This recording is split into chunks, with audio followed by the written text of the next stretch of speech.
मुंबई गोवा महामार्गावरील दोन्ही बाजूंची वाहतूक पूर्णपणे ठप्प झाली आहे। हातकंब्यामध्ये केमिकलची वाहतूक करणारा टँकर रस्त्यावर पलटलाय। टँकरमध्ये केमिकल असल्यामुळे सावधगिरी बाळगण्यात येते। तर मुंबई गोवा महामार्गावर वाहनांच्या लांबच लांब रांगा लागलेल्या आहेत। या अपघातामुळे मुंबई गोवा महामार्गावरील दोन्ही बाजूंची वाहतूक पूर्णपणे ठप्प झाली आणि ज्यामुळे प्रवाशांचे मोठे हाल होत आहेत। अपघाताची माहिती मिळताच स्थानिक प्रशासन आणि मदत यंत्रणांनी तातडीने घटनास्थळी धाव घेतली। अपघाताच्या पार्श्वभूमीवर खबरदारीचा उपाय म्हणून रत्नागिरी नगरपालिकेचा अग्निशमन बंब तातडीने घटनास्थळी रवाना झालेला आहे। टँकरमध्ये केमिकल असल्यामुळे कोणत्याही प्रकारचा धोका होऊ नये यासाठी पोलीस आणि आपत्कालीन पथक खबरदारी घेत आहे। हा अपघात ऐन वर्दळीच्या वेळी झाल्याने महामार्गावर वाहनांच्या लांबच लांब रांगा सुद्धा लागलेल्या आहेत।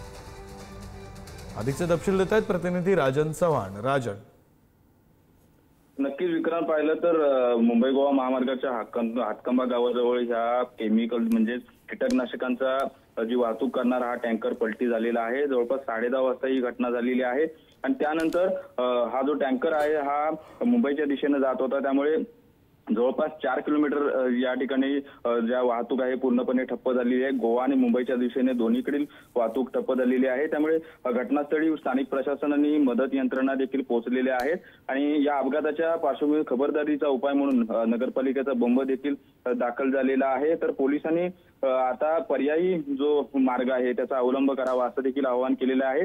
त्यामुळे क्रेनच्या सहाय्याने हा जो टँकर आहे हा बाजूला करण्याचा या ठिकाणी प्रयत्न केला आहे। कोणत्याही पद्धतीची जीवितहानी झाली नसल्याची देखील प्राथमिक माहिती मिळते। विक्रांत, बरं, धन्यवाद राजन या सगळ्या सविस्तर माहितीसाठी।